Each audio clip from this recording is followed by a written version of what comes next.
this is the prospect, and here's Richard. And Richard is using all the buzzwords and the jargon, and it's making the prospect very sad. Wow.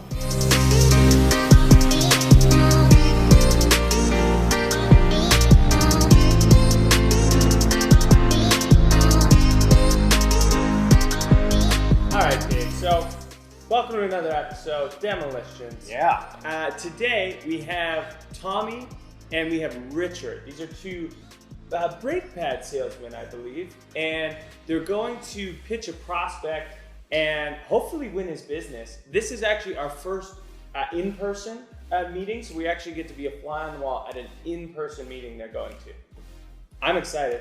I'm excited too. Now, I looked them up on LinkedIn earlier and I couldn't find anything about them, so. Weird. Yeah. Well, I guess we'll just have to judge on what we see. Okay, let's do it. Let's check it out. I gotta do this. It's gotta be the one. I gotta do this. It's gotta be me. It's gotta be. Are you ready? Yeah. Sorry, I'm ready. Hey, does this suit make me look fat? No. Your face does. Okay, let's check you out. All right. It's a clip, huh? Are you sure? All right, now, it's sale time, so remember, we don't take no... No shit from anyone. No. We don't take no prisoners. We don't take no for an answer. Oh, yeah. We don't take no for an answer. We don't take no for an answer. We don't take... All right, we'll pause there, Dave, because I want to get your take on something. So we see the classic pre-call pump-up. Yeah. Where you're getting yourself motivated, you're getting yourself excited, you're getting yourself in the zone, if you will. Do you have a pre-call pump-up? Yeah, I'll usually actually have 2 sugars in my tea that day instead of 1. How about you? What do you do? 2 sugars. Yeah. You're a wild I know. guy, man. In all honesty, I clap a lot. Oh, okay. I don't know if you've seen that. I Yeah. do this quite a bit. I love it. Kind of get pumped up. Music always helps too. Yeah, for sure. Well, let's see how Thomas here and Richard do it. I'm curious. They seem like sort of buttoned down classic sales professionals. So let's see how they do it. Maybe we can learn something. Let's see. All right. No. Okie dokie. No. Gotcha, thanks. Terrific. Thanks for your time. Well, Dave, as they say, sales is a numbers game. Yes. And no is the second best answer. So I think things are going okay so far. What do you think? I love that line. No is the second best answer. I've never heard that before. I like it. Yeah. I would say, listen, for all the sales folks watching this, you can relate, right? This happens. Life of an SDR, how often does that phone get slammed down? So I think our friend Thomas here is on to something in terms of just buttoning up that the top button of the old suit and going on to that next call. That's a new saying. Button up that top button of the top suit. Yeah, usually you're undoing buttons, but today you're quite buttoned up. Yeah, It must be uncomfortable for you. All right, let's see when they actually get into the pitch. Yes. How they do. Love it. Let me say, maybe. Well then, I'd just like to add that the spectrometer readout on the nickel-cadmium alloy mix indicates a Goodrich strobe and fade, decreasing incidence of wear to the pressure plate. If you could just... Whoa, little fella, you're not speaking my language. What my associate is trying to say is that our new brake pads are really cool. You're not even gonna believe it.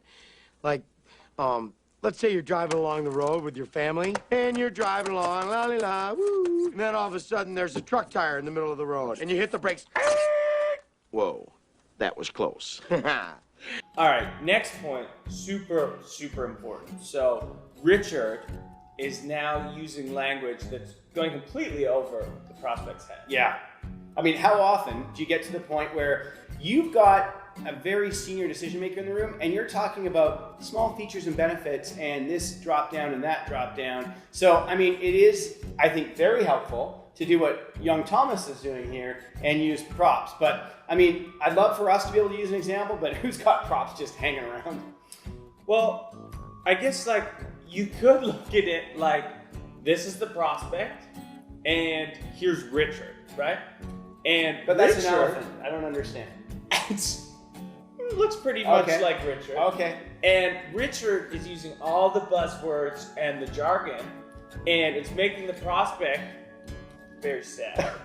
Wow. So that kind of shows you right there. Yeah. The value of props. Yes. And why you shouldn't use buzzwords and jargon. Well, wait, hold back. Non-verbal cues, right? When the prospect's doing that, you know they're probably, your message is not resonating. What you want is them go that, big smile on the face, and then we're good to go, right? Perfect. Okay. All right. Now let's see what happens when you're driving with the other guy's brake pads. You're driving along, and all of a sudden the kids are yelling from the back seat, "I gotta go to the bathroom, Daddy!" "Not now, damn it!" Truck tire. "I can't stop! Help! There's a cliff! And your family's screaming, "Oh my God, we're burning alive! No, I can't feel my legs!" In comes a meat wagon. Wee, wee, wee. And the medic gets out and says, "Oh my God." New guy's in the corner puking his guts out. All because you want to save a couple extra pennies. And to me, it doesn't... Get out. Now. Do you validate? Now. Okay, thank you. Dave, okay, so I need your advice on something. Because I've never done this tactic before. But it's not to say it doesn't work. Yeah. What are your thoughts on lighting a fire in a prospect's office? Have you used that much, or? Not that I can recall. I mean, I guess I'd have to ask you a few questions first. Do they actually have a fire alarm system in the office? In this case, yes. Okay, and would they have a fire extinguisher nearby? Fairly close, yeah. What's the issue? Yeah, so I have no brainer in my mind. I mean, I would always ask, did he get the deal?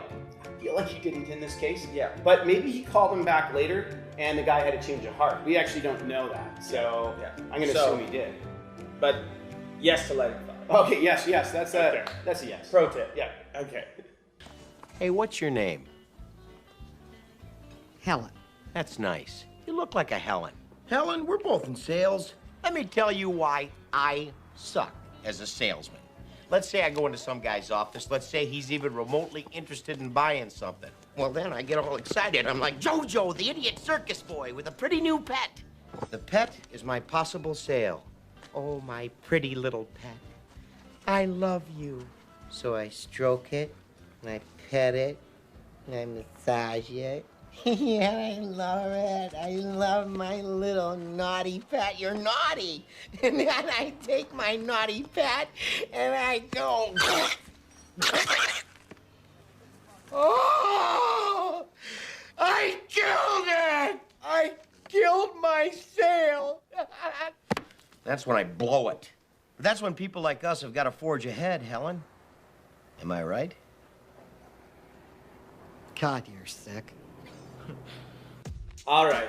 Classic example of Thomas being too attached to the outcome. Right. You know, and when you're a buyer and you smell desperation or you can sense that someone just wants the sale so bad, there's nothing more,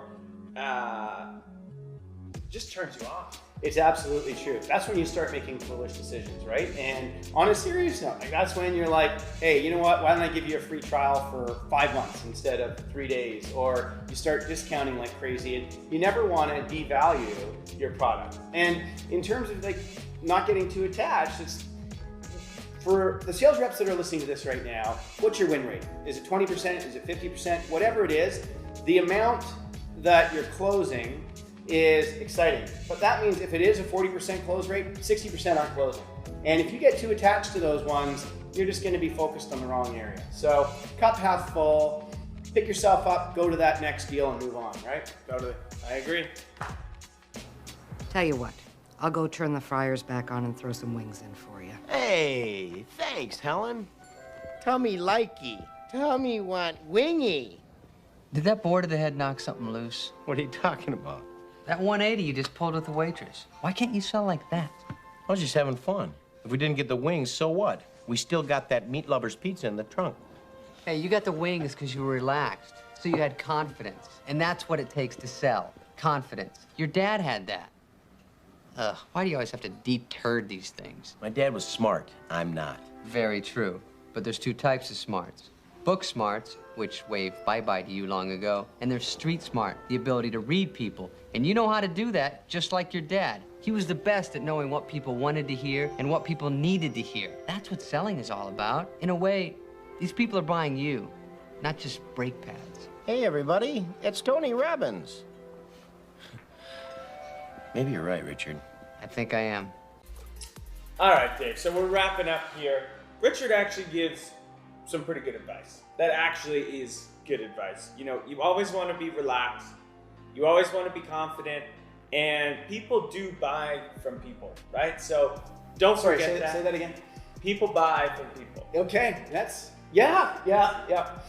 They do. I'm with you.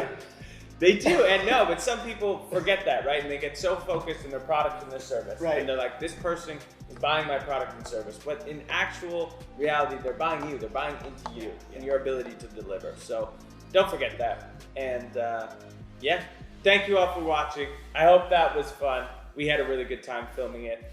And make sure you check out the next season coming up of Demolitions, probably dropping in Q2. Thanks for the support. If you enjoyed this, like, comment, share. Thanks for hanging out with us. Peace.